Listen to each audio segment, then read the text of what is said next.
Aleluia. Boa noite, graças e paz, amém?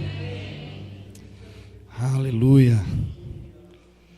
Eu tentei negociar essa noite com o pastor Laí, mas não deu certo.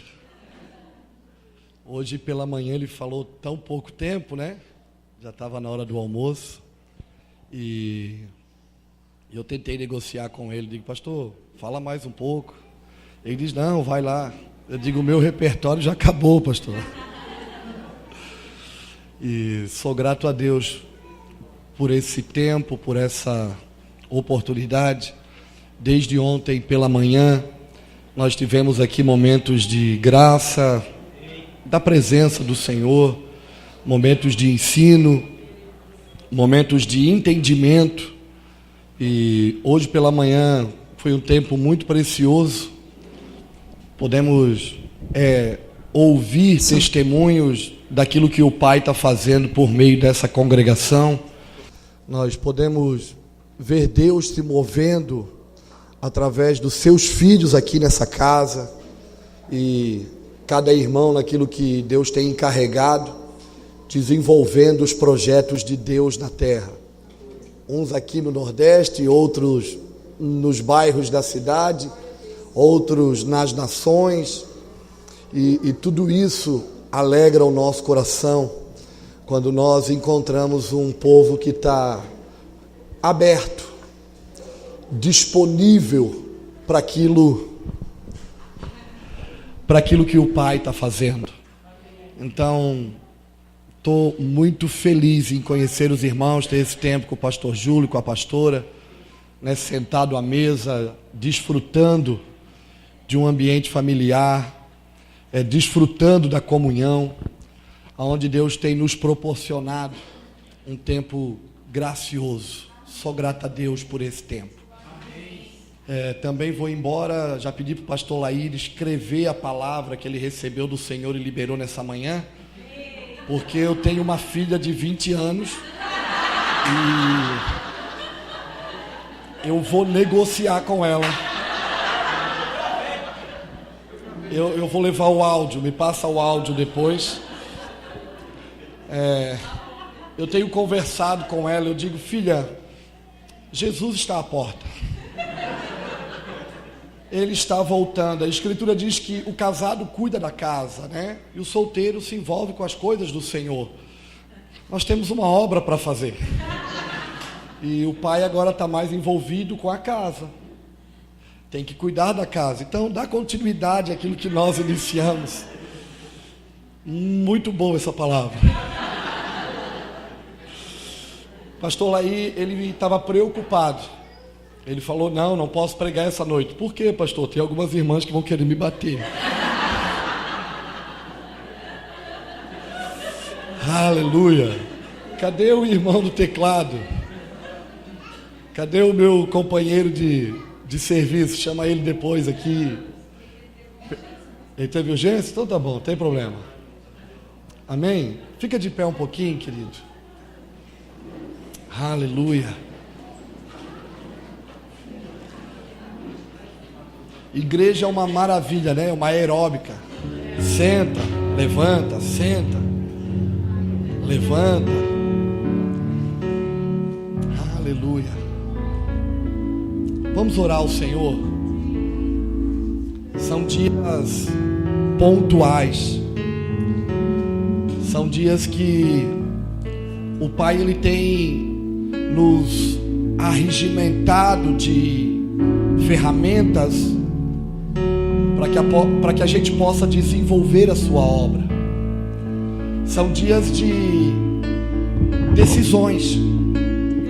Nós vivemos um tempo onde o nosso posicionamento hoje ele vai determinar as coisas do amanhã e a volta de Jesus. Uma das coisas que a gente descobre é que a nossa falta de compreensão sobre o fim dos tempos não nos permite ter um posicionamento hoje. Por a gente não atentar para o dia do Senhor, a gente fica um tanto quanto distraído hoje. mas o nosso coração ele se alegra porque temos visto o nosso Pai, por meio do seu Filho, através do seu Espírito, ele comunicando a nós o que está para acontecer nos próximos tempos. E por conta disso, estamos sendo despertados para fazermos a diferença. Nesses dias, desde ontem pela manhã, os irmãos que nos ouviram, a gente já falou que nós só temos uma palavra. Nós só falamos da mesma coisa, porque entendemos que é um tempo de restauração e edificação da casa do Senhor. E o meu desejo e a minha oração é que no nosso meio o Pai ele encontre uma terra fértil, aonde a semente e a palavra do reino ela encontre um lugar para produzir os seus frutos de acordo com a sua espécie. A minha oração, eu vou falar isso antes mesmo de eu compartilhar das Escrituras, mas a minha oração nesses dias é que alguns de nós se levante, bata no peito e diga: conta comigo, conta comigo, conta comigo. Sou eu esse homem, sou eu essa mulher que vai fazer a diferença na minha geração.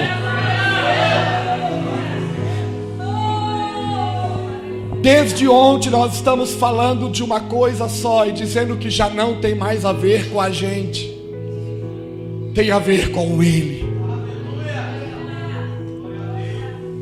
Me alegro de ver no meio dos irmãos um despertar e uma movimentação que está se encaminhando, sendo direcionada para aquilo que o Pai está fazendo.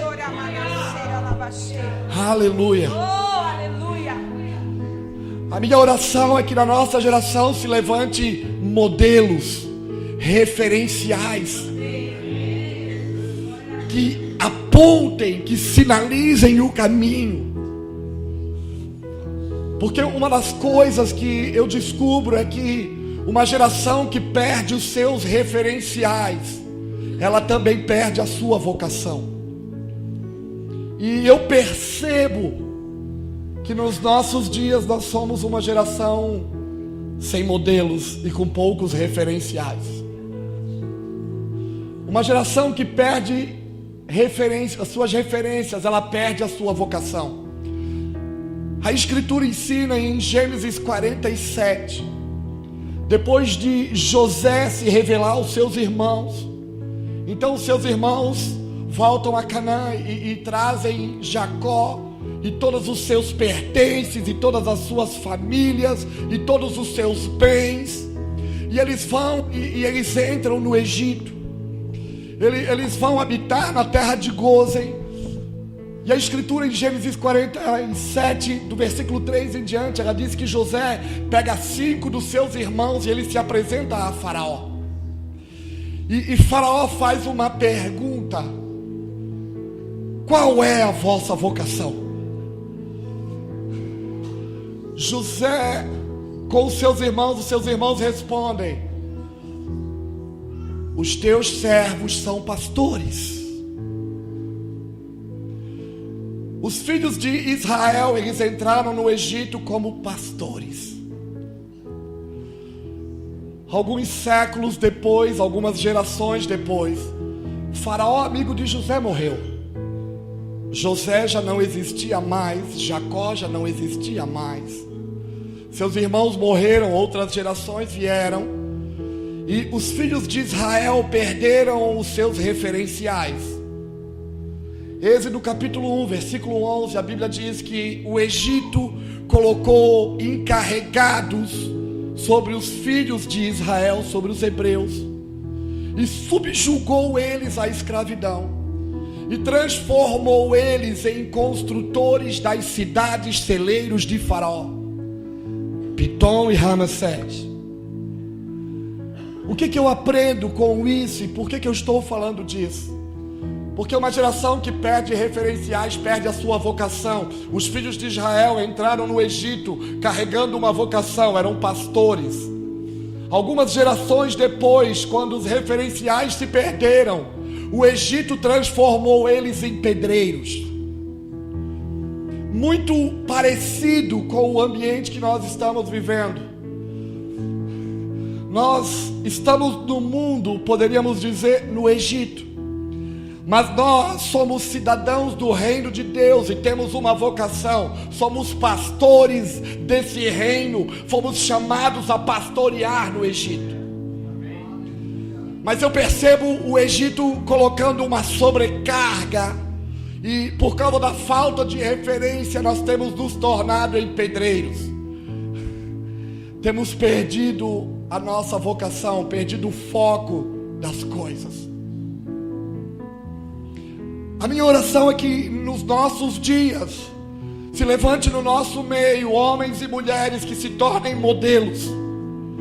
Porque as coisas erradas que acontecem nos nossos dias é porque os modelos estão corrompidos.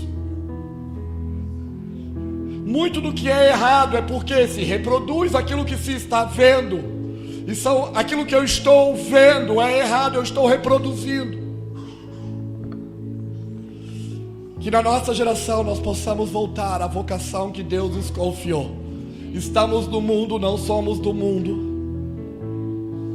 Estamos no mundo por um propósito. A igreja estabelecida na terra, ela tem um propósito. Ela é uma agente de transformação.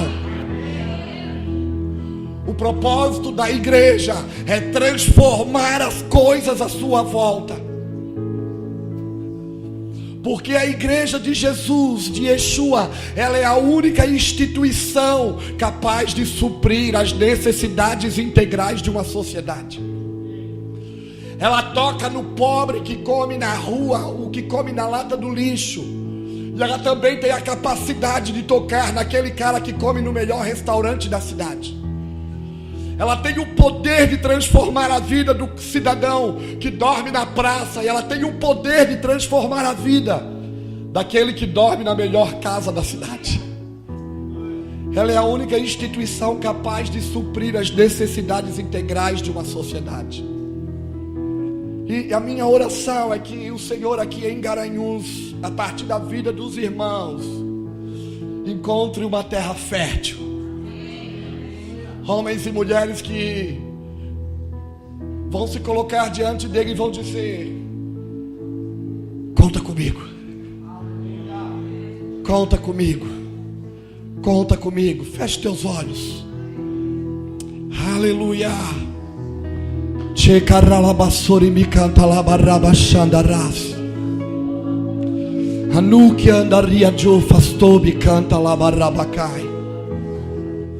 Andou sharia baixa labalabalabahássia.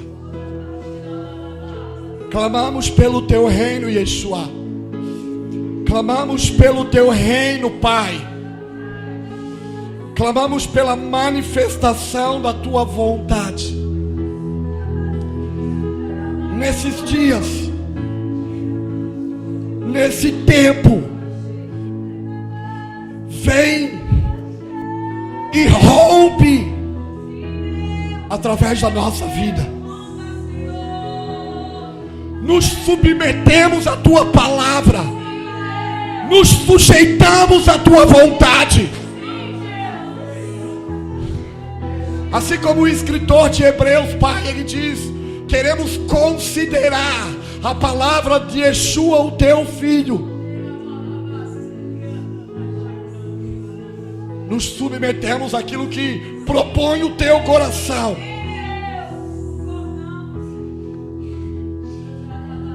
Nos leva de volta ao lugar da origem. Nos leva de volta ao lugar do propósito.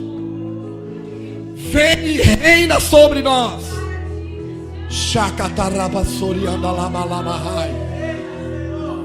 Vem e reina nesse lugar. Tira os medos para fora.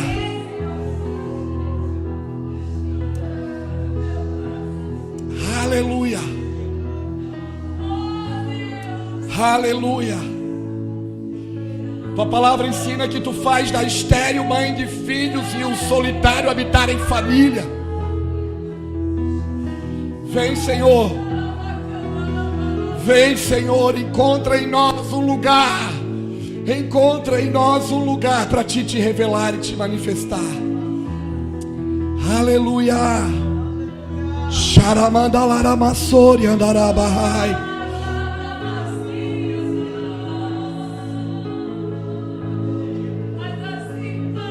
Shakatarabalabarabashandarabash. Desperta-nos do sono que nos consome. Nós não queremos ser como aqueles que estão grávidos do vento, que sentem dores de parto, mas dão à luz ao nada. Leva-nos num lugar de intimidade com o teu Espírito, para que a tua vida seja gerada em nós e através de nós liberada a tua vontade. Aleluia. Ensina-nos o caminho da justiça.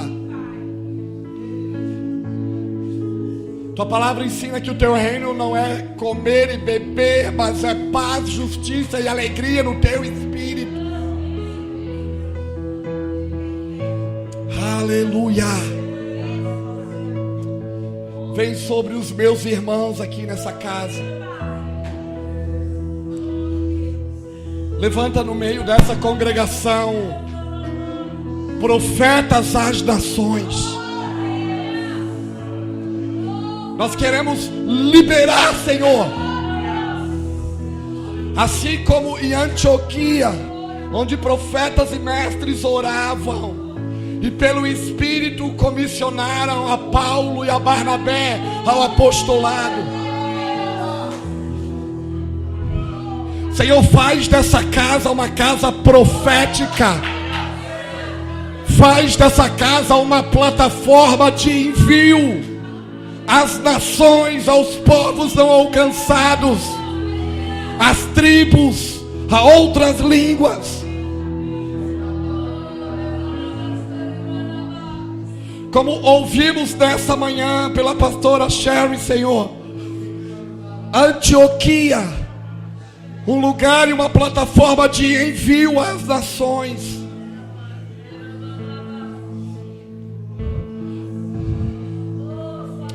Aleluia.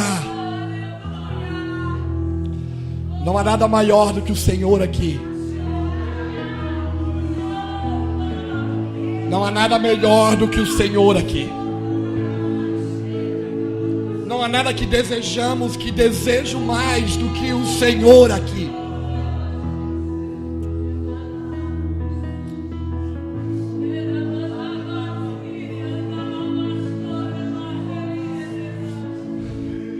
Libera a cura nessa noite, Senhor.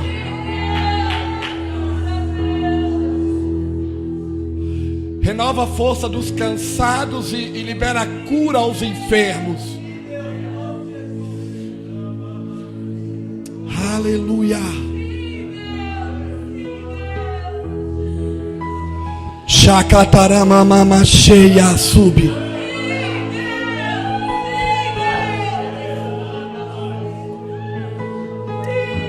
Aleluia.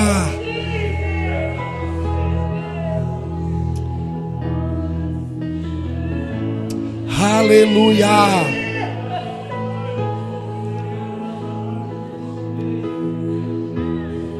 Aleluia.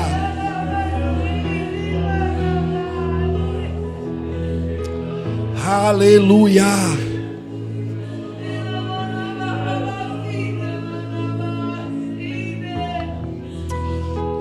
Obrigado, meu Rei. Obrigado, meu Senhor, por tua bondade, por tua graça. Obrigado pela tua misericórdia a nos alcançar e nos batizar todas as manhãs em misericórdia. Obrigado, Senhor. No nome de Yeshua, o teu filho, te agradecemos. Amém. E graças a Deus. Toma teu lugar, fica à vontade, querido.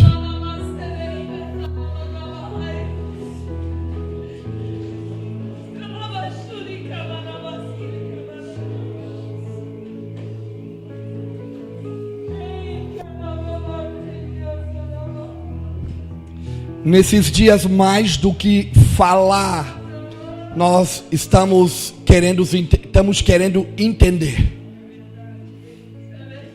Porque somos tementes quando falamos. Sabemos que aquilo que falamos às vezes leva as pessoas a tomarem decisões. E percebemos que esse é um tempo de entender o que o nosso Pai está falando e compreender o que o nosso Pai está fazendo, para nos adequarmos de acordo com aquilo que Ele está movimentando.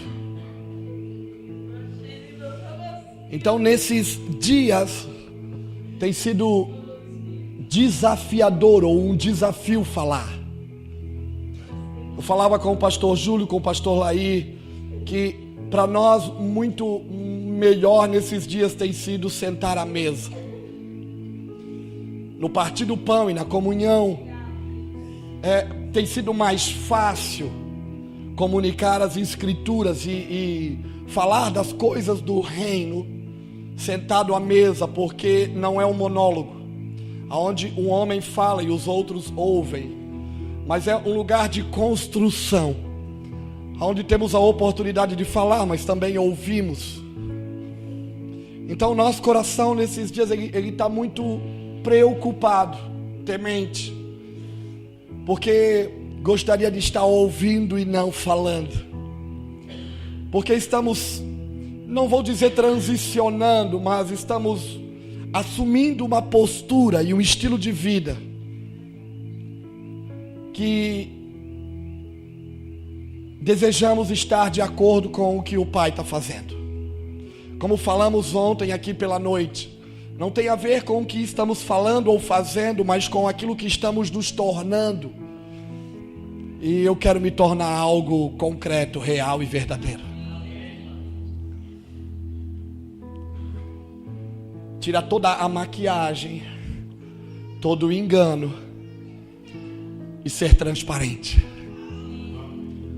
Uma das coisas que eu percebo, e nesses dias lá na minha cidade, no meio da nossa congregação, eu desde o ano passado tenho falado que Deus vai expor as nossas vergonhas.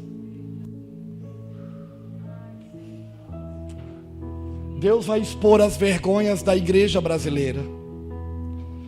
Agora, Deus não vai expor as vergonhas para nos humilhar, não, é para nos dar uma oportunidade de arrependimento. E eu sinto que Deus tem dado um espaço de tempo para a gente se expor antes das coisas serem expostas. Deus está criando um ambiente, uma oportunidade de nós nos arrependermos. Há muita maquiagem no nosso evangelho, e por conta disso também há muita maquiagem nas nossas vidas.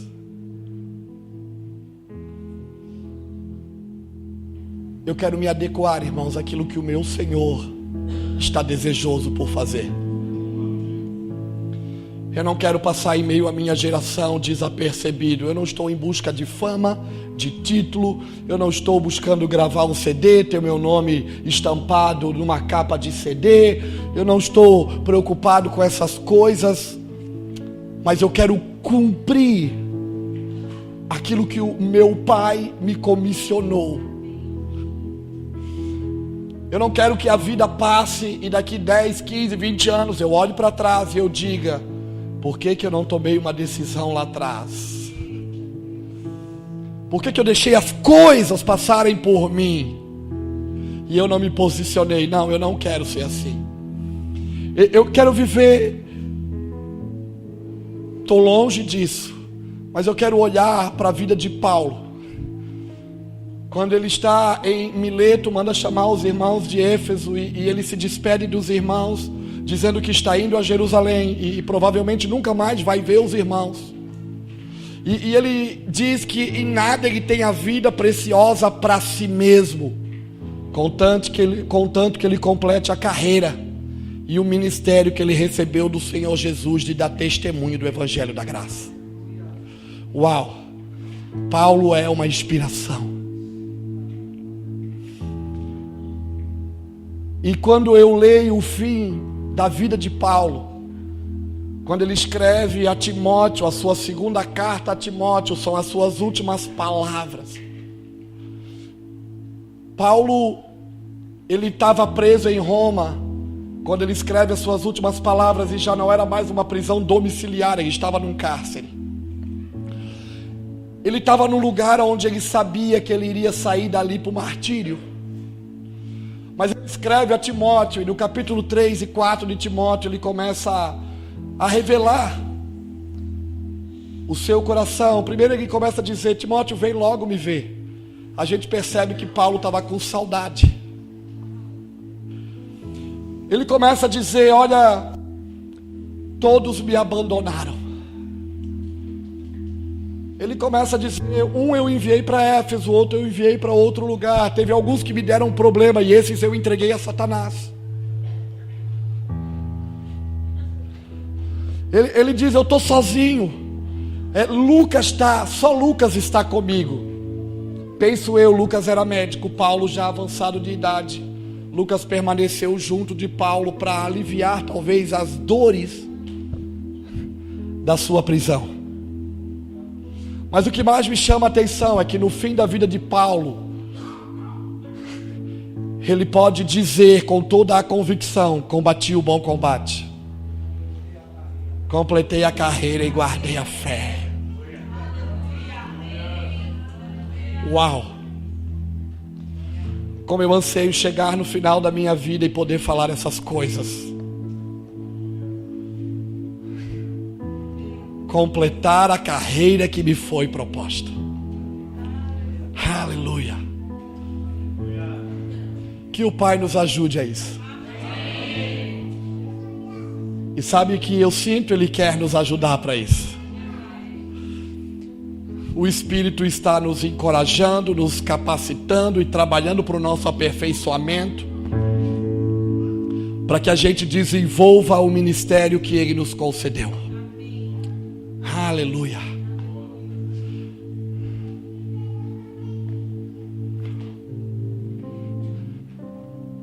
Toda a escritura, irmãos, de Gênesis a Apocalipse, ela vai apontar para a palavra de Deus. Aí você pode dizer: mas a Bíblia não é a palavra de Deus? João capítulo 1, versículo 1 vai dizer que no princípio era a palavra, ou o verbo. E a palavra estava, e a palavra era. No versículo 14 de João 1, vai dizer que a palavra, na minha tradução, que é uma tradução judaica, diz que a palavra se transformou num ser humano.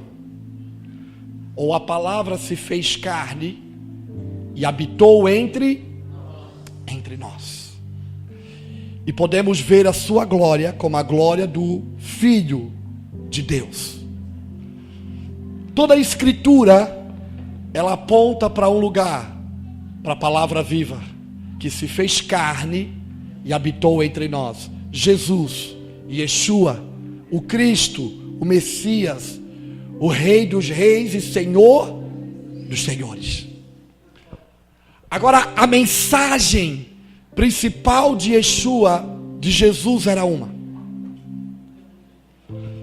Jesus, ele aproximadamente viveu 33 anos. Ele fica escondido um tempo, até o dia de se revelar e se manifestar a Israel. E em Mateus capítulo 4, versículo 17, a escritura diz que naqueles dias apareceu Yeshua pregando e anunciando, dizendo: arrependei-vos, porque é chegado a vós o reino dos céus. Jesus, ele inicia o seu ministério. O seu ministério, a palavra ministério significa serviço. Ele inicia o seu serviço na terra, falando e anunciando a mensagem do reino. O reino dos céus, o reino de Deus. E ele começa anunciando essa mensagem dizendo: arrependam-se. A palavra arrependimento no grego, metanoia, mudem a vossa maneira de pensar, de agir. Agora Jesus não falava grego, ele falava hebraico. Provavelmente Jesus falou techuvá, que significa voltem à origem, voltem ao propósito original, porque chegou a vós o reino dos céus. Ele dá início ao seu serviço, ao seu ministério, falando da mensagem do reino. Ele passa aproximadamente 3 anos anunciando, falando, curando, manifestando esse reino, estabelecendo os princípios e valores desse reino. Ele morre, ele ressuscita, ele se revela novamente aos discípulos, e antes dele ascender aos céus, subir aos céus, Atos capítulo 1, do versículo 3, vai dizer que ele permanece aproximadamente 40 dias entre os seus discípulos, anunciando e falando a mensagem do reino. Toda a escritura aponta para o verbo vivo, Jesus. A mensagem central de Jesus é o reino de Deus. Ele dá início ao seu ministério falando desse reino, e antes de subir aos céus e de passar a responsabilidade para nós, que hoje somos a sua igreja, ele continua falando desse reino. O reino de Deus. O apóstolo Paulo vai dizer em Colossenses 1,18 que Cristo, Jesus é o cabeça, nós somos o seu corpo. Como Jesus se manifesta na terra hoje? Por meio do seu corpo místico, a igreja. Ele inicia o serviço na terra falando do reino, ele termina o seu serviço falando do reino, e ele transfere para nós agora uma responsabilidade: darmos continuidade àquilo que ele já estabeleceu. Percebe que no Sermão da Montanha, quando ele senta e ele começa a falar a legislação do céu, os princípios e valores do céu, ele ensina os discípulos a orar, e a oração que ele ensina é: Pai nosso que estás, santificado seja o teu.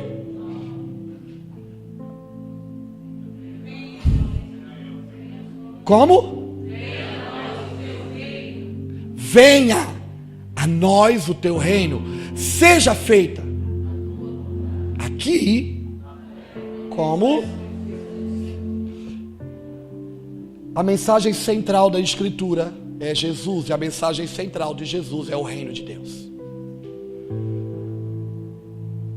E o nosso trabalho é clamar e atrair esse reino para que ele se estabeleça na terra, como está estabelecido no céu.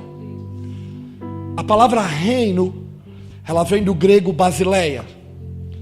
Basileia significa governo que vem do alto, ou poderíamos dizer governo soberano.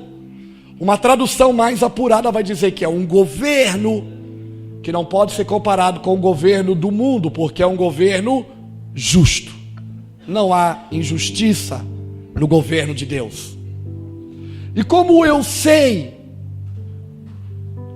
que o reino de Deus está sendo estabelecido, ou aonde o reino de Deus está sendo estabelecido? O reino de Deus é estabelecido nos lugares aonde Deus governa. E aonde Deus governa, as coisas, elas vão para o seu devido lugar.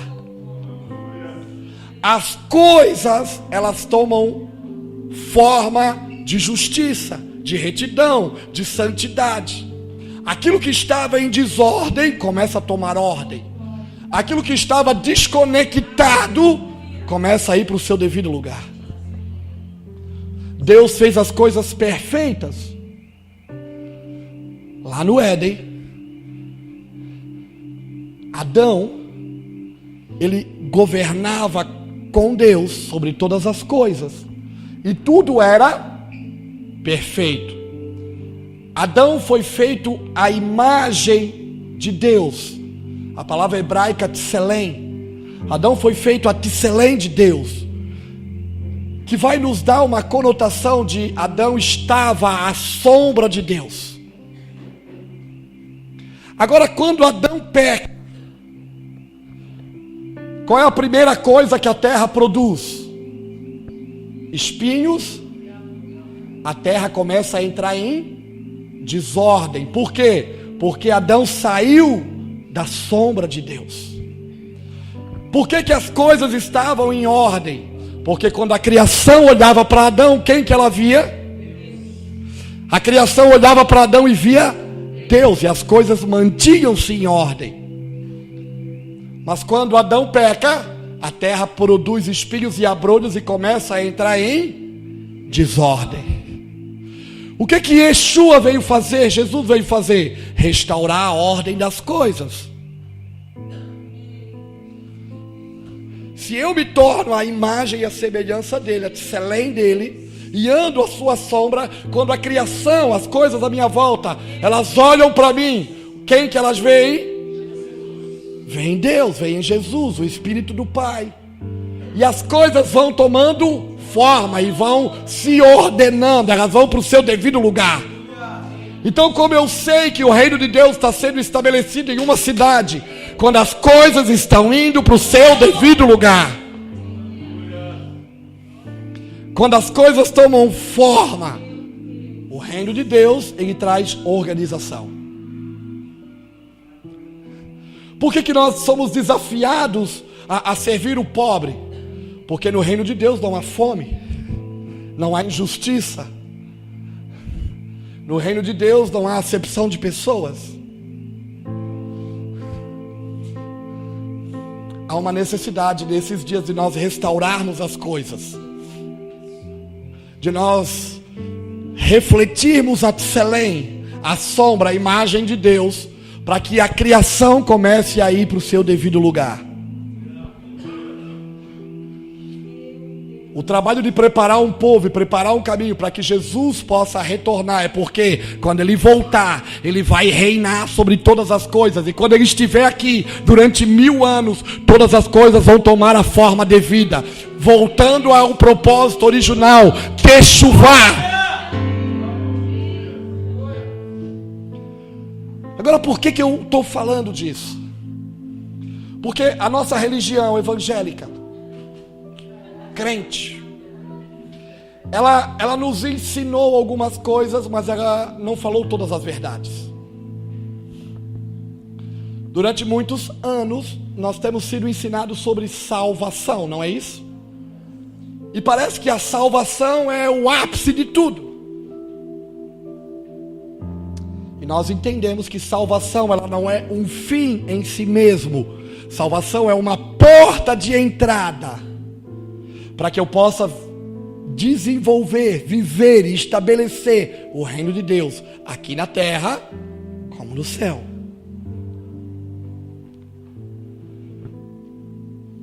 Nós entendemos que salvação é o que Ele fez por nós e não nos custa, é graça.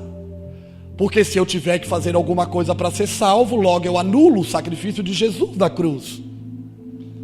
Salvação é o que Ele fez por mim. Agora, viver o reino, eu acredito que é o que eu estou disposto a fazer por Ele. Salvação não custa nada, viver o reino vai custar tudo. Salvação é graça, viver o reino é tudo.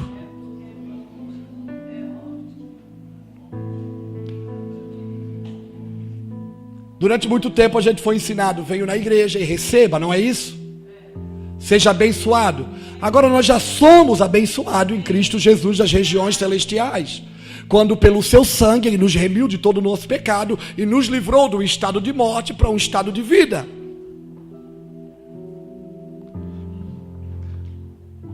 Muitos de nós estão parados no lugar da salvação. Não tem problema.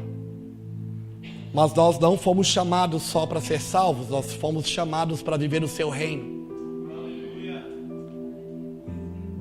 Nós fomos chamados para desenvolver o seu reino e estabelecer ele na terra.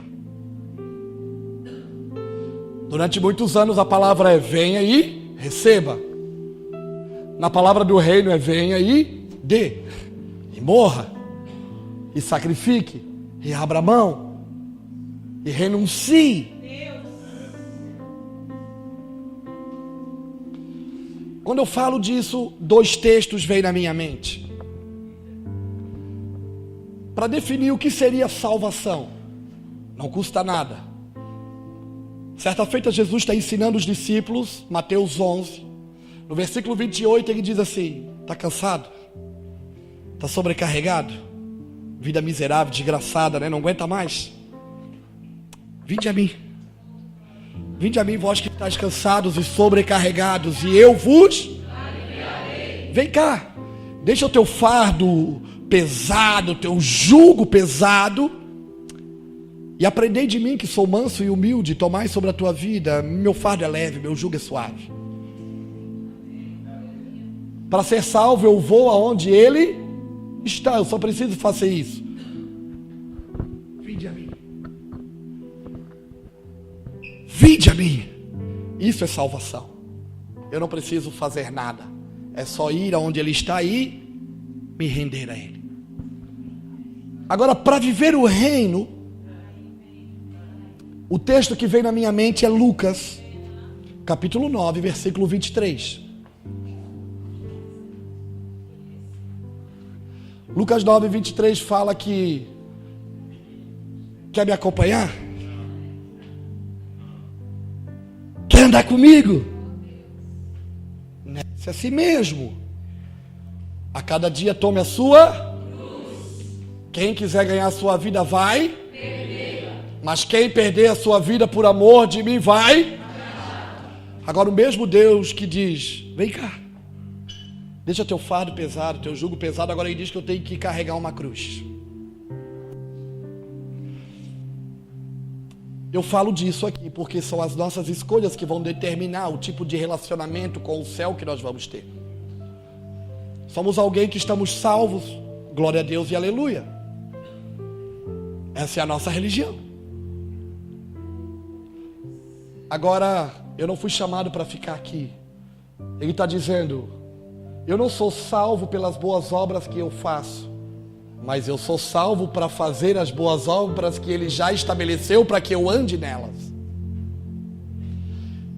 Ele me salvou não para eu ficar aqui, Ele me salvou para mim ir e adiante, andar com Ele, acompanhá-lo. Agora, para acompanhá-lo, Ele diz: quer andar comigo, cara? Quer ser meu amigo? Renuncie sua vida, negue-se a si mesmo, a cada dia tome a sua cruz. Quem quiser ganhar a sua vida vai perder, mas quem perder a sua vida por amor de mim vai achar. Uau! Isso é encorajador para mim. Por que eu falo disso? Porque nós estamos vivendo num momento de despertamento. A gente nota e percebe que as distrações nos roubam do propósito. As coisas dessa vida, o Egito, nos sobrecarrega e nos rouba a vocação. E nós estamos dormindo para aquilo que deveríamos estar acordado, e estamos acordados para aquilo que poderíamos estar dormindo. Há 2 textos na Escritura que ele cria um cenário, onde um revela que Jesus dormia e outro revela que os discípulos dormiam. Em Mateus, no capítulo 8, a Escritura diz que eles estão no mar de Tiberíades, no mar da Galileia. Eu tive lá agora, esses dias atrás. É um mar, porque na época a Bíblia era a noção que eles tinham de mar, mas é um grande lago, não é um mar. Está longe do oceano. É um grande, um imenso lago. E a Escritura diz que Jesus entra no barco e ele vai fazer o quê? Dormir. No meio da travessia do Mar da Galileia, uma forte tempestade se levantou e as ondas e os ventos começaram a bater contra a embarcação. E a Bíblia diz que os discípulos, acometidos de medo, eles foram acordar o Messias e começaram a gritar: socorro, desperta, acorda, nos ajuda, salva, nós vamos morrer. A Bíblia diz que Jesus se levanta, dá uma voz de comando, a tempestade ela acaba, o mar se acalma, ele olha para os discípulos e diz: homens de pouca fé.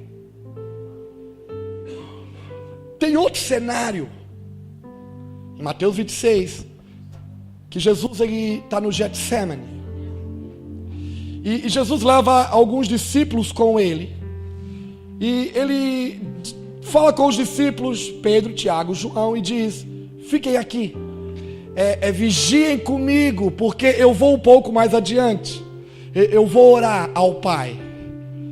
E a Bíblia diz que por 3 vezes Jesus volta, e como é que ele encontra os discípulos? Lá no Mar da Galileia, Jesus dormia, e os discípulos estavam acordados. No Getsemane, Jesus estava acordado, e os discípulos estavam dormindo. O que a gente aprende aqui? Lá no Mar da Galileia, em Tiberíades, os discípulos estavam acordados e amedrontados porque estavam preocupados com a sua vida. Acorda, nós vamos morrer. Me ajuda, Deus, meu emprego. Me ajuda, Pai, meu carro, minha casa, meu negócio, minha vida, minhas coisas. Eles estavam preocupados com as coisas dessa terra. Eles estavam preocupados que o barco ia virar e eles iam perder a vida. E Jesus está dizendo: descansa. Não se preocupe. No Sermão da Montanha, Jesus ele diz que se eu sou mau, sei dar boas coisas aos meus filhos, quanto mais Deus, que é um Pai perfeito e sabe bem do que eu preciso. Vocês viram os pássaros? Não trabalham, não plantam, não juntam em celeiros, mas o vosso Pai cuida deles. Vocês viram os lírios do campo? Não tecem, não costuram, não trabalham, mas nem Salomão em toda a sua glória se vestiu como um deles. Nós gastamos muito tempo importunando o céu com coisas que não fazem sentido. Preocupados com a nossa... Agora, se a minha vida já foi entregue na mão dele, não se preocupe, ele sabe bem o que ele faz. No cenário do Mar da Galileia, nesse barco, eles estavam preocupados com as coisas dessa vida, e Jesus está dormindo. Deixa eu falar para você, em relação às coisas da vida, dessa terra, vai dormir. Porque o Pai dá aos seus enquanto dormem. Descansa. Não andeis ansiosos por que vão comer ou vestir. O vosso Pai sabe bem do que vocês precisam. Agora aqui no cenário do Getsemane, Jesus já não estava dormindo, agora ele estava, e os discípulos estavam. Nesse cenário do Getsemane, por que Jesus está acordado? Porque aqui ele está debaixo de obediência à vontade do Pai, ele está cumprindo o propósito pelo qual ele foi chamado. Ele até ora e diz: Pai, se possível, afasta de mim esse, mas todavia seja feita a tua, não é a minha vontade, é a tua vontade. A igreja dos nossos dias, ela precisa aprender a descansar nas coisas relacionadas a essa terra que o Pai já nos deu por herança, e despertar e acordar para as coisas relacionadas ao propósito eterno de Deus. Por causa das nossas distrações, eu estou tentando ser pregador hoje. Ontem eu contei história de manhã e à noite. Por causa das nossas distrações, nós não estamos atentando para o que o Pai está fazendo, porque dormimos quando deveríamos estar acordados, e estamos desesperados quando poderíamos estar descansando, dormindo. Nesse tempo de despertar, nós precisamos, lembra que desde ontem, quem estava aqui ontem de manhã e ontem à noite? Desde ontem nós estamos falando sobre discernir os tempos e compreender as estações. Nós precisamos discernir o dia chamado hoje, o tempo chamado agora. A Escritura fala em 1 Crônicas 12, 32 sobre os filhos de Issacar. Quando as tribos de Israel, eles se reuniram para subir a Hebrom e reconhecer Davi como rei sobre toda Israel. A Escritura ela fala que de cada tribo se reuniu os seus exércitos, de Rúben, de Simeão, de Judá, e 30 mil de um, 20 mil de outro, 10 mil de outro. Mas 1 Crônicas 12, 32 vai falar dos filhos de Issacar, 200 chefes de família, conhecedores dos tempos e das épocas. A nossa oração é que nos nossos dias se levante os filhos de Issacar, homens que interpretem tempos e épocas, porque os filhos de Issacar, segundo a Bíblia, eles, por conhecerem tempos e épocas, eles determinavam o que Israel deveria fazer ou o que Israel não deveria fazer, quando Israel deveria fazer e quando Israel não deveria fazer. E nós falamos disso porque se nós não entendermos de tempo e de época e o que precisamos fazer nos dias de hoje, esse despertar da nossa geração, nós corremos o risco de estar buscando vida em meio a coisas mortas. Ainda que estejamos fazendo coisas boas, mas o tempo de fazer elas já acabou. Lucas 24, a Bíblia diz que Jesus morreu. Aí em Lucas 24, no primeiro dia da semana, algumas mulheres, elas se reuniram, prepararam especiarias aromáticas e elas se dirigiram ao túmulo de Jesus. Chegando lá, a pedra estava removida. Havia 2 anjos com vestes resplandecentes, brilhantes. E quando elas entraram, foram tomadas de susto. E eles fizeram uma pergunta para aquelas mulheres: o que vocês estão fazendo aqui? Por que vocês buscam o vivo entre os mortos? Ele não está mais aqui, ele ressuscitou. Agora entenda uma coisa: essas mulheres eram perseverantes, elas foram fazer algo bom, elas foram fazer algo legal. Elas acordaram na primeira hora do dia, acordaram bem cedo, no primeiro dia da semana. Elas trabalharam e prepararam especiarias aromáticas. Elas foram ao sepulcro, ao túmulo de Jesus, foram ungir o seu corpo.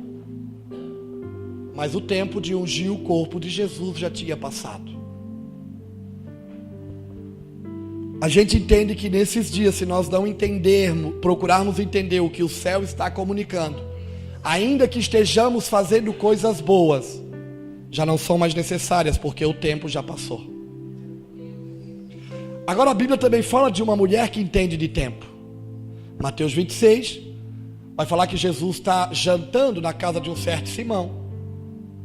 E quando ele está jantando, uma mulher ela entra dentro de casa, com vaso de alabastro, carregando um perfume caro. Ela derrama sobre ele. Os discípulos não entendem nada que ela está fazendo. Começam a questionar Jesus. Começam a questionar a atitude daquela mulher. E eles começam a dizer: que desperdício, para que isso tudo? Agora interessante, não está escrito assim em Mateus 26, do versículo 6 em diante, mas eu acredito que foi assim. A minha mente santificada me faz pensar assim. Eu penso que Jesus se levantou e disse para eles: calem a boca, vocês não estão entendendo nada. Essa mulher está ungindo o meu corpo para o meu sepultamento. E o que ela fez hoje, aonde esse evangelho for pregado, anunciado, vai ser lembrado. A minha oração é que nos nossos dias, conhecedores de tempo e de época estejam dispostos a fazer isso também. Na primeira vinda, o corpo de Yeshua foi ungido para o seu sepultamento. Mais uma vez, o seu corpo está sendo ungido. Qual é o corpo de Jesus hoje? A igreja, o corpo místico de Jesus. Mais uma vez ele está sendo ungido. Mas agora não é mais para o seu sepultamento, é para reinar com ele em glória. Agora, o que essa mulher faz? Ela causa uma bagunça. Ela faz um alvoroço, porque provavelmente aquele jantar era uma festa. Onde Jesus estava, acontecia festas. Eles estão à mesa, eles estão comendo, eles estão bebendo, eles estão conversando, estão se divertindo, estão se alegrando, até o momento que alguém entra e causa um alvoroço. Como eu espero que se levante alguns que causem um alvoroço nesses dias, que vão entrar em algumas festas, que vão fazer as pessoas olharem e dizerem: para que tudo isso? Ninguém entende o coração de um adorador. Ninguém entende o coração apaixonado. Ninguém entende como é que o cara larga uma vida. O cara estuda, faz faculdade, faz um plano de carreira, ele conquista coisas e daí depois ele para tudo e diz: eu vou viver o reino. Aí eles ficam: é maluco? É, ele é maluco. Eles não entendem como é que alguém, às vezes, no seu melhor momento da vida, para tudo e diz: eu vou viver diferente. Ninguém entende como alguém pega tudo que tem, às vezes, e diz: eu vou fazer missões. Ninguém entende, porque só quem entende tempos e épocas e conhece o reino de Deus faz essas coisas. Quem já não está mais dormindo para o propósito eterno, quem está acordado e despertando, dizendo: sou eu.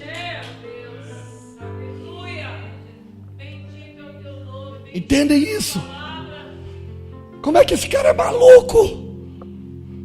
Tem os caras que ele abriu mão de tudo e ninguém entende, e começam a olhar para ele: coitado, pobrezinho, agora vai sofrer. Não, você não entende que abrir mão de tudo, nós estamos abrindo mão de tudo, não é por nada, é tudo por tudo. Porque não queremos só ser salvos, queremos estabelecer o seu reino aqui na terra como no céu. Não queremos ficar aqui na porta de entrada, queremos acompanhá-lo, ir aonde ele está indo, fazer o que ele está fazendo, se relacionando com o que ele está se relacionando.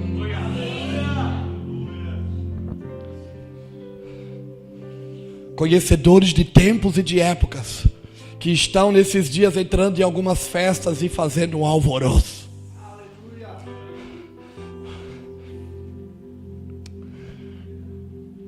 Lá de onde eu venho, alguns pastores nossos já me condenaram por coisas que eu já fiz. Eles olham para mim às vezes e dizem, mas não, Júlio, não pode. Cuidado. Eu andei a pé a vida toda e ganhei um carro. Aí eu andei 1 ano de carro, eu digo, não, cara, eu gosto de andar a pé. E daí quando eu fui fazer algo louco, a primeira era tudo que eu tinha. Eu fui investir em missões. Alguns pastores trabalham com a gente. Eles disseram, não, Júlio, assim, isso é coisa da tua cabeça. Cuidar da tua família. A minha família está totalmente comprometida com o que eu estou envolvido. Eles já estão comprometidos.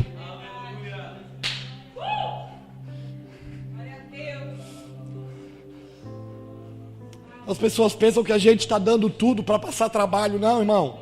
Nós estamos abrindo mão de uma vida por tudo.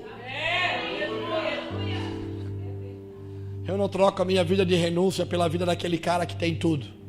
Porque na verdade ele não tem nada.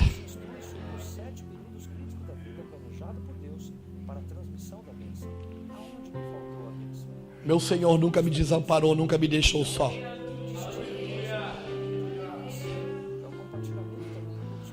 A cada manhã Ele me batiza em misericórdia. Todos os dias eu posso contemplar a sua bondade, a sua misericórdia coordenando a minha vida. Eu não quero ser um maluco de dizer para você, larga tudo, vai embora, faz... Não me interprete mal, mas não fuja da sua vocação. Não se esconda do propósito eterno de Deus. Eu falava aos irmãos do almoço, eu creio que Deus vai abençoar muitas vidas nesses dias. Deus faz transferências de riquezas. Agora Deus não vai prosperar o seu caminho, porque prosperidade não é você ter tudo, é você não ter falta de nada. Talvez você não tenha tudo, eu não tenho tudo talvez que eu gostaria de ter, mas não me falta nada. Isso é prosperidade. Eu sou sustentado em tudo o que preciso pelo meu Pai. Agora eu sei e percebo que Deus vai promover algumas pessoas. Por isso eu ando com empresários, com irmãos bem-sucedidos no que fazem, comem na minha mesa. Mas Deus está promovendo eles para um propósito. Não é para eles ficarem mais ricos. É para eles se tornarem voz para quem não tem voz, direito para quem não tem direito e recurso para quem não tem recurso.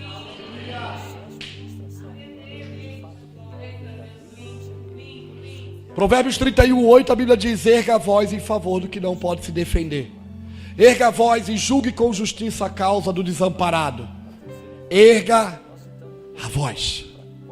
Então eu sei que Deus vai promover muitas pessoas para que elas se tornem direito para quem não tem, recurso para quem não tem e voz para quem não tem.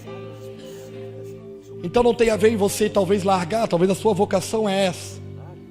Mas entenda a sua vocação, aonde Deus estabeleceu e qual é o propósito da sua vida. Por que Deus está levando você por esse caminho? Por que Deus tem aberto portas diante de você? É para você trazer pessoas junto, de mãos dadas, a entrarem nesse reino.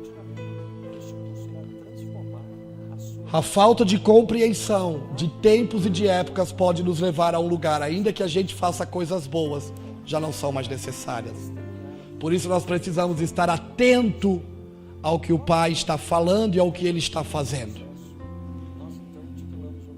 Isaías 43:10, o profeta ele vai dizer, o Senhor fala por meio do profeta: vocês são as minhas testemunhas que eu escolhi, para que vocês saibam e creiam que eu sou Deus e compreendam que não há outro Deus além de mim. Isaías 43:10 está falando de saber, crer e compreender. Saber está ligado ao conhecimento, crer à fé e compreender ao discernimento. Parece que nos nossos dias nós estamos sendo desenvolvidos com informações e adquirimos conhecimento. Isso é bom, porque o conhecimento nos tira do estado da ignorância. Então a gente começa a estar fundamentado e deixa de ser ignorante para algumas coisas. Nos nossos dias a fé também tem sido desenvolvida. Não é por acaso que as igrejas, a cada dia, são acrescentado povo dentro dela. Por quê? Porque a fé está sendo ativada e desenvolvida, trazendo as pessoas a crer que existe salvação em Jesus. Agora eu penso que uma das coisas que falta na nossa geração é compreensão, discernimento sobre o que Deus está fazendo. A falta de discernimento traz e pode gerar ruína. A Bíblia fala em Lucas 19, do versículo 40, 41, se não me falha a memória. Jesus está indo a caminho de Jerusalém e ele chega num determinado lugar onde ele avista a cidade. Ele para e chora. E ele chora por Jerusalém e ele diz: se tu soubesse hoje a paz que entra em ti, mas estas coisas te são ocultas. E por causa disso, tu não percebe, tu não compreende a oportunidade que hoje está sendo proporcionada para ti. E por causa de tu não compreender essa oportunidade, os teus inimigos virão sobre ti. Te destruirão, derrubarão as tuas muralhas, não ficará pedra sobre pedra, tuas mulheres serão levadas, teus filhos serão mortos à espada. 70 anos depois que Jesus fala essa palavra, um general romano chamado Tito invade Jerusalém, destrói a cidade, mata os seus filhos, leva cativa as suas mulheres, porque uma cidade não compreendeu o tempo da sua visitação.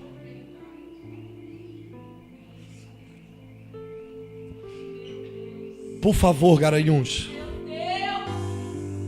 Por favor, Brasil. Por favor, Rio Grande do Sul.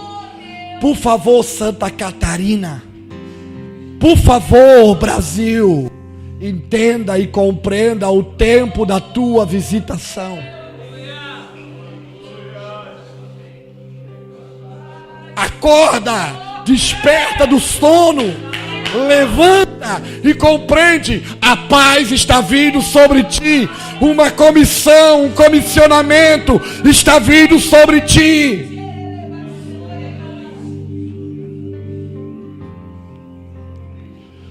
A falta de compreensão de tempo traz ruína. Por favor, Garanhuns, não deixe os dias passarem. Não deixe o que Deus está trazendo, ainda que aparentemente seja uma pequena nuvem do tamanho da mão de um homem, mas é o suficiente.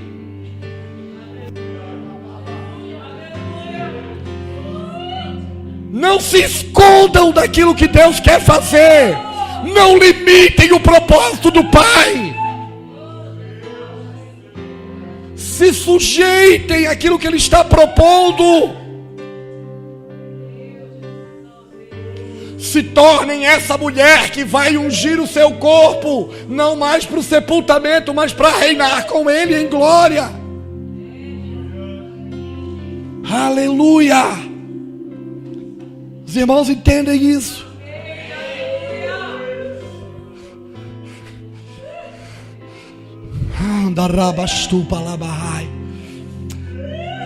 Agora, a Bíblia também conta a história, em Lucas 8, de uma mulher. A Bíblia diz que, Lucas 8, do 40 em diante, se não me engano, se não me falha a memória, você confere aí. Esses 3 dias eu nem li a Bíblia. Eu devia ter lido para os irmãos pensarem que eu leio a Bíblia. Eu leio a Bíblia, tá, irmãos? Esses dias eu não abri a Bíblia para ler. Às vezes eu faço proposital, porque nós estamos carregados de informação e parece que a gente não dá resposta. Mas eu leio a Bíblia. Ela é o meu balizador. Ela é a minha fonte de vida, o meu alimento. Todos os princípios e valores estão ali. Então Lucas 8, do 40 em diante, se eu não me falha a memória, a Bíblia diz que Jesus, ele é recebido com alegria. Uma multidão recebe ele com alegria, e ele está indo a caminho da casa de Jairo, porque a sua filha estava enferma. E a gente sabe que aonde Jesus estava havia um alvoroço. As pessoas iam no caminho com ele, pulando, cantando, dançando, o espremendo, apertando. E nesse percurso do caminho da casa de Jairo, onde a sua filha de 12 anos estava enferma, havia uma mulher que há 12 anos estava acometida de um fluxo de sangue. E a Bíblia diz que essa mulher já tinha gasto tudo o que tinha. A Bíblia diz que ela já tinha gasto tudo buscando a cura e não tinha encontrado. Mas no meio daquela multidão, ela percebeu e ela viu uma oportunidade. Ela compreendeu o momento e o tempo da sua restauração. Ela transpassa a multidão. Ela toca na orla ou na borda das vestes de Jesus. Instantaneamente ela é. A Bíblia diz que Jesus para, e como alguém que procura no meio da multidão, ele começa a dizer: quem me tocou? Quem tocou em mim? Não está escrito assim, mas os discípulos, eles disseram para ele: Senhor, todo mundo te aperta, todo mundo te comprime, tu pergunta quem te tocou? Eu acredito que nessa hora foi um momento de risada. Eu acredito que foi sabe aquele momento de piada que eles chegaram e disseram: Senhor, fala a verdade, o senhor está de gozação com a gente. Vamos falar sério. A multidão te aperta, todo mundo te toca, todo mundo te comprime, o senhor está fazendo piada. E o Senhor vem dizer: alguém me tocou? Jesus diz: não, vocês não estão entendendo nada. De mim saiu virtude. Alguém me tocou de um jeito diferente.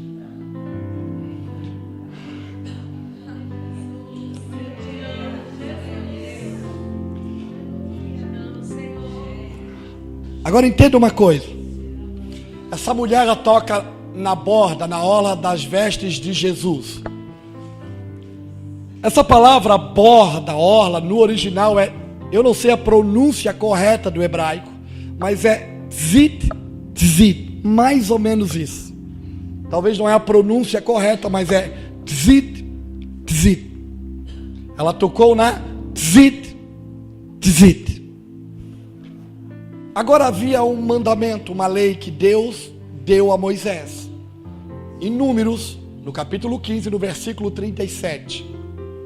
Ele disse: olha, manda que os hebreus façam borda. E a mesma palavra que Moisés usa lá, tzit, tzit, é a mesma palavra usada em Lucas 8, aonde essa mulher tocou. Ele disse: manda que os hebreus façam borda, uma tzit, tzit na sua veste. É tipo um cordão, para que quando eles olharem para isso, eles vão se lembrar da minha palavra, dos meus mandamentos, da minha lei, e o seu coração não vai se prostituir, e eles vão se lembrar que eu sou Deus. A borda, a orla, a tzitzit de um judeu, da veste de um judeu, tinha um significado. Qual? A aliança, compromisso, paixão, fidelidade. Aonde é que essa mulher tocou? Na aliança, na fidelidade, no compromisso, na paixão.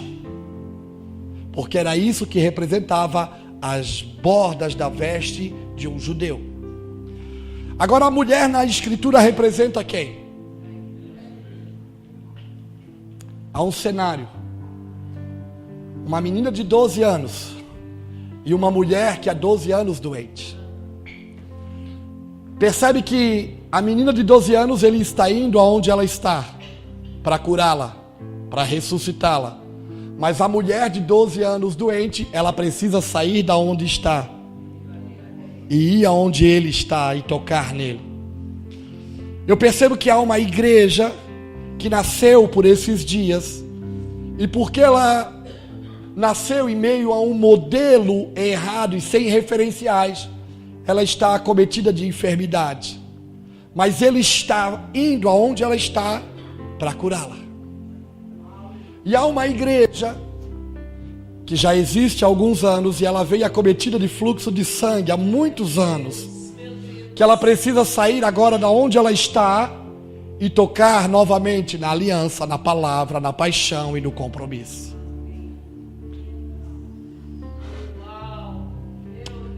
Agora outra coisa, quem é a igreja? A Bíblia diz que Jesus vinha e uma multidão vinha com ele. Ele percebeu a multidão.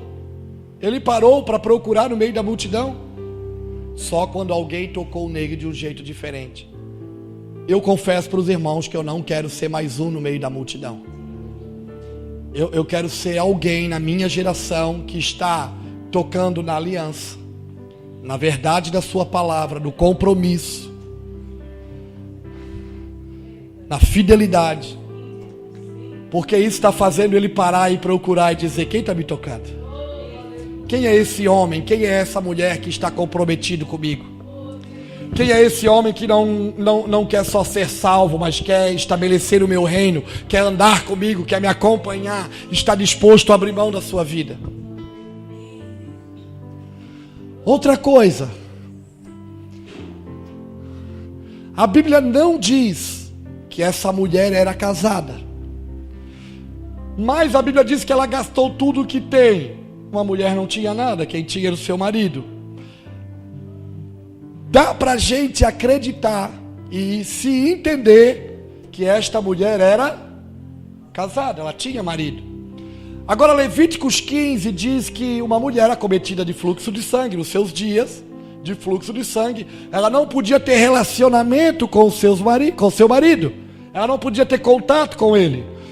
A cadeira que ela sentava ficava impura, a cama que ela deitava ficava impura. Depois que passasse o seu fluxo de sangue, ela passava por um ritual de purificação, podia se relacionar de novo com ela. A mulher representa quem? Ele não pode se deitar com uma igreja acometida de fluxo de sangue. Ele não pode se deitar com uma igreja enferma, ter intimidade com ela. Agora, se ela se comprometer, se ela se aliançar, se ela buscar nele a cura, a Bíblia não diz que essa mulher era casada, mas eu quero acreditar que ela era. Não quero ser herético também, mas olhando os fatos, porque ela gastou tudo que tinha, uma mulher não tinha posses, quem tinha era o seu marido, provavelmente ela era casada. Eu tenho quase convicção que naquele dia, o cara mais feliz daquela cidade foi o marido dela, quando ela chegou em casa e disse: vem, eu posso ser sua novamente, eu posso me deitar com você novamente, você pode me tomar nos braços, você pode me possuir. Deus está nos levando no lugar nesses dias de comprometimento, de aliança, de fidelidade, para que a gente possa chegar de novo em casa e dizer: vem, vamos entrar em intimidade. Eu posso ser sua, eu quero ser sua, eu quero ser tomada por ti novamente. Os irmãos entendem isso?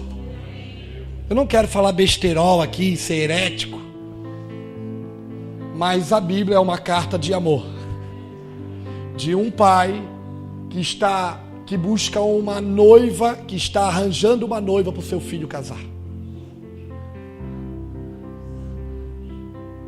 Eu acho que ele está doido para se relacionar com a gente mais profundo. Águas profundas. Ele está desejoso por um ambiente de intimidade, mas ele não vai se deitar enquanto a gente não se purificar para ele. Porque ele não pode tocar o que está impuro. Mas eu já sou salvo, verdade. Mas agora precisamos ser restaurados e andarmos daquilo que ele está promovendo. Fica de pé comigo, querido.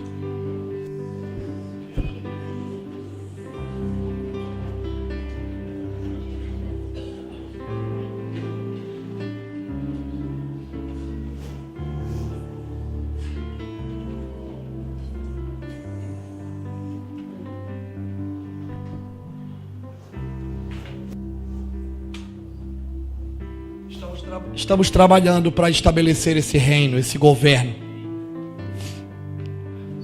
Não é trabalho de um homem, de uma denominação, não é ligado a uma personalidade, mas é um funcionamento coletivo. Quando Paulo diz que Cristo é o cabeça e nós somos o seu corpo, a igreja, nós precisamos entender que todos nós nesse corpo temos uma função. Um corpo é feito de muitos membros. E quando cada membro realiza a sua função, o corpo tem vida e tem movimento. Eu só posso abraçar, beijar o meu irmão Felipe, tocar o meu irmão, porque o meu cérebro, ele manda informações e os membros do meu corpo, cada um realizando a sua função, faz com que eu tenha vida e movimento. Isso é igreja.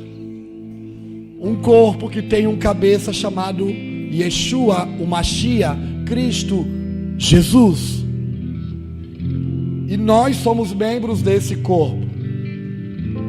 E por menor que você possa pensar que você é, fala a verdade, você amputaria um pedaço do seu corpo?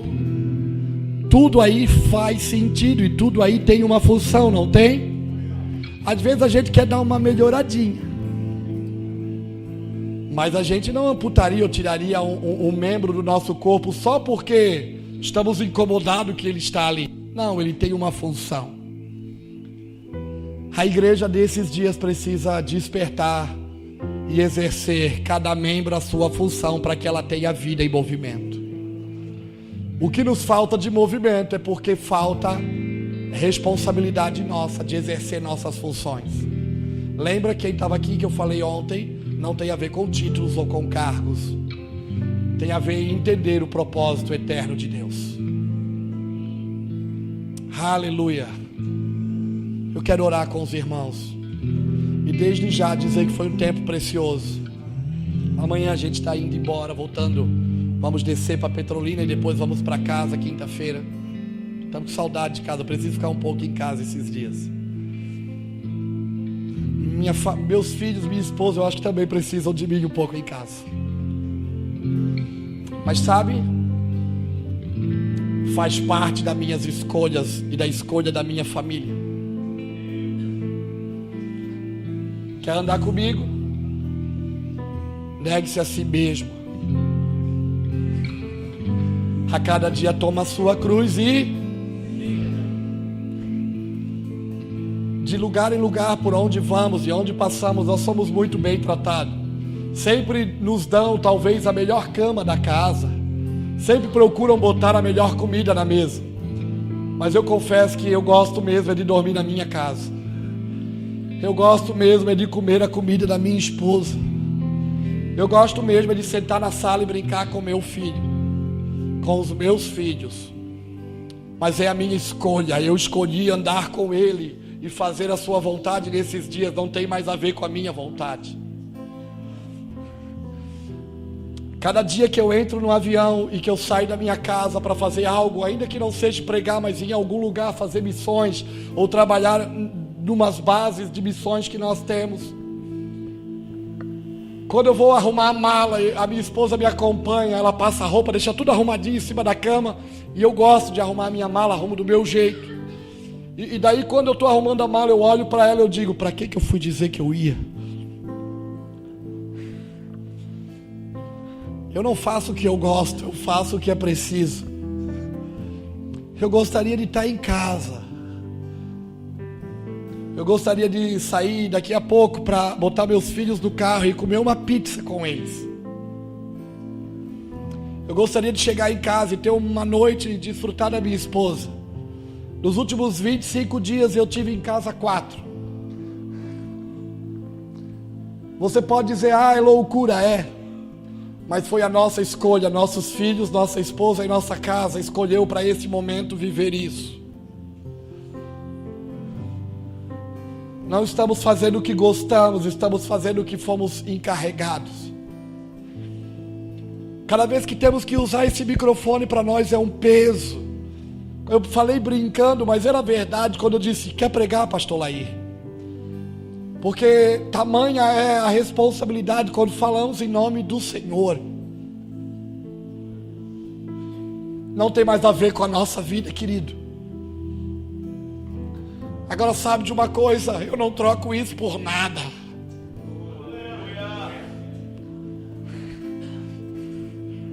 Porque Ele se faz presente todos os dias. Vai ser Deus bom assim lá no céu, cara. Um Deus que me aceitou do jeito que eu sou. Um Deus que um dia passou pela minha vida e tudo que tinha era um cara drogado, mentiroso, enganador, ladrão, safado, sem vergonha, vagabundo, por aí afora. Essas qualidades dos caras ruins. Ele não olhou o que eu era, Ele olhou o que eu podia me tornar. Como é que eu não vou agora, irmãos, me voltar para aquilo que Ele é? Eu não sei quanto a você, agora a vida para mim só faz sentido nele. Ele é a razão da nossa vida, Ele é o motivo da nossa existência. Ele foi bom com você? Levanta a mão se Ele foi bom com você. Tem milhares e milhões de pessoas esperando também ser alcançado pela bondade dele. E sabe qual é o instrumento que Ele vai usar? Você, que é um testemunho da sua bondade. Como é que eu vou ficar inerte, sem ação diante disso? Não é assim, Scott. De tudo que tem na terra, querido, só tem uma coisa que interessa ao Pai: são pessoas. Eu e você, nós nos impressionamos com coisas, e não tem problema. A gente vê um carro bonito, e daí aquele ronco chega a arrepiar. Fala a verdade. Quando a gente passa em frente a uma bela casa, a gente diz: que coisa bonita. A gente admira, a gente se impressiona. As irmãs, quando passam na frente da loja, vê aquele sapato última moda, vê aquele vestido, aquele modelo novo, elas ficam babando na vitrine. Quando a gente vê algo bonito, a gente se impressiona. A gente é atraído. Agora só tem uma coisa que atrai Deus, só tem uma coisa que impressiona Deus, só tem uma coisa que interessa a Deus: são vidas.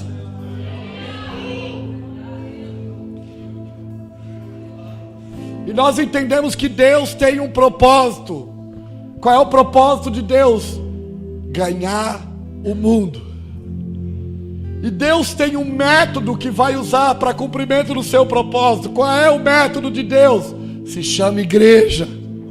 É o meio que Ele se movimenta na terra. E Deus tem um tempo também. Qual é o tempo de Deus? É hoje, cara. Tudo que nós falamos desde ontem aqui é só com um propósito: é fazer você se levantar, cada um no lugar onde Deus estabeleceu, cada um na vocação que foi chamado. Talvez você não vai às nações, mas a sua vida vai junto com aqueles que você enviar. Talvez você não vai fazer muitas coisas como alguns irmãos vão fazer, mas somos um corpo, membros desse corpo. Quando realizamos a nossa função, esse corpo tem vida e tem movimento. Eu quero orar com os irmãos. Eu queria parar de falar também, já falei muito. Mas é que eu queria que, se eu pudesse, tivesse o poder de abrir a sua mente e colocar essas coisas ali. Ó, e não pense que eu vou orar para você ser abençoado. Eu vou orar para Deus tirar o seu sono, tirar a sua fome. Ele vai incomodar você. Eu quero que Deus incomode você. Você vai acordar de madrugada e vai perder o sono. E tudo que você vai saber é chorar. Você vai sentar na mesa e a fome vai embora.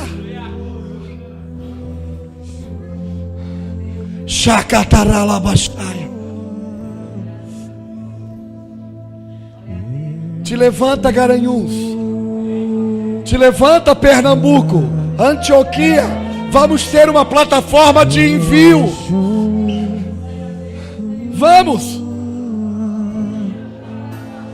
Vamos ter uma plataforma de envio. Vamos. Algumas décadas atrás, século atrás, alguns europeus chegaram aqui pelo Recife e trouxeram muito da cultura do Nordeste, veio com eles. Muitos judeus vieram juntos, fugindo da Inquisição, fugindo das perseguições. A Europa está morrendo. Vamos devolver aquilo que um dia eles trouxeram para nós. O Evangelho chegou a nós por muitos irmãos que deixaram suas nações, que abandonaram suas casas, suas vidas, seus sonhos. E eles vieram até nós, e por isso nós estamos aqui, felizes, alegres, salvos. Vamos responder, nós temos uma dívida de honra com muitas nações. A ninguém deveis nada a não ser o amor. Nós precisamos amar algumas nações, com tudo que somos e com tudo que temos. Aleluia. Eu quero orar para aqueles que querem perder o sono, com aqueles que querem perder a fome. Hoje não tem bênção, você já é abençoado.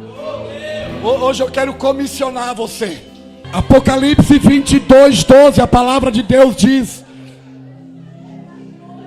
prestem atenção, disse Yeshua, venho em breve.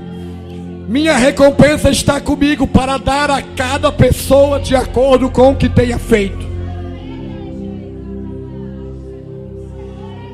Não tem a ver com nós, tem a ver com Ele. Eu quero encerrar falando o que eu falei ontem.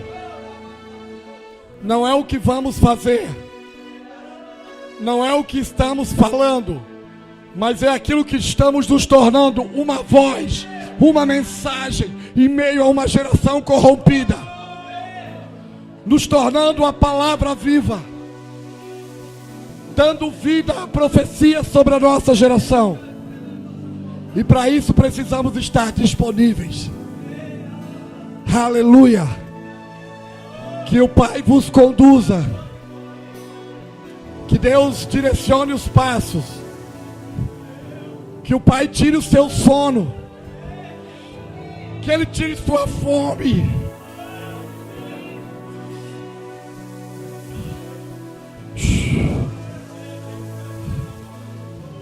Aleluia. Que Ele incomode você. Como é bom ver os jovens disponíveis aqui na frente. O meu trabalho é criar um ambiente para vocês funcionarem. Nós não vamos anular o que vocês carregam. Nós não vamos ser como nos dias de Amós, onde os sacerdotes impediam que os filhos profetizassem. Nós queremos liberar vocês, profetizem como pais em meio a essa geração. Nós só queremos criar uma plataforma para vocês se desenvolverem e caminharem sobre ela como aqueles que marcham para a guerra. Jeremias 51 diz: há barulho de guerra na terra, há estrondo de batalha. Vamos se posicionar, vamos marchar nesses dias. O leão da tribo de Judá está rugindo. O leão de Judá está rugindo sobre as nações, comissionando um exército e dizendo: marchem, marchem sobre as nações. Aleluia. Amém.